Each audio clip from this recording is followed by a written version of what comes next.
এই মুহূর্তে মিরপুর শেরেবাংলা জাতীয় ক্রিকেট স্টেডিয়ামে আছেন রিপোর্টার তামিম হোসেন। বিপিএল এর সবশেষ খবর জানতে আমরা এখন সরাসরি যুক্ত হচ্ছি তার সঙ্গে।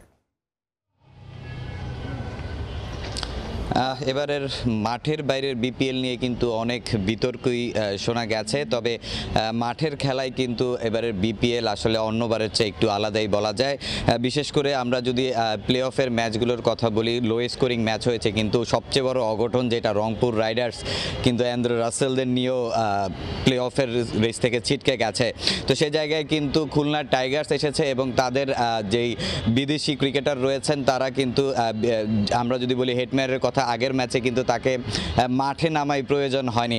তো সেক্ষেত্রে কিন্তু আজকে যেহেতু বিশ্রামের দিন, আগামীকালকে ম্যাচ, তো ক্রিকেটাররা কিন্তু আমি কিছুক্ষণ আগে দেখেছি খুলনার নাইম শেখ কিন্তু আজকে অনুশীলন ব্যাটিং করেছেন। এছাড়া হেটম্যান যে আছেন তার অনুশীলনে আসার কথা রয়েছে, তবে এটা কেবলই আজকে ঐচ্ছিক অনুশীলন, অফিসিয়াল কোনো অনুশীলন না।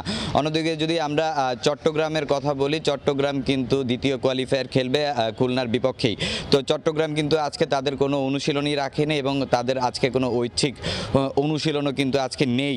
তো সেই হিসাবে বলা যায় যে আসলে কালকের ম্যাচটা কিন্তু আসলে গুরুত্বপূর্ণ একটা ম্যাচ। দু দলের কাছে যে জিতবে সেই কিন্তু আসলে ফাইনালের টিকিটটা নিশ্চিত করবে। তবে কোনো দলকেই কিন্তু ছোট করে দেখার সুযোগ নেই, কারণ খুলনা টাইগার্সও কিন্তু তাদের ফরেন প্লেয়ারগুলো কিন্তু এবার খুব ভালো ফরেন তারা দলে ভিড়িয়েছে। অন্যদিকে সে দিক থেকে তুলনায় চিন্তা করলে চট্টগ্রামে কিন্তু একটু তুলনামূলক ফরেনদের কোয়ালিটির দিক দিয়ে চিন্তা করলে তারা কিন্তু একটু পিছিয়ে আছে। তো মিরপুর শেরেবাংলা ক্রিকেট স্টেডিয়াম থেকে বিপিএল নিয়ে এই ছিল আমার কাছে সবশেষ তথ্য।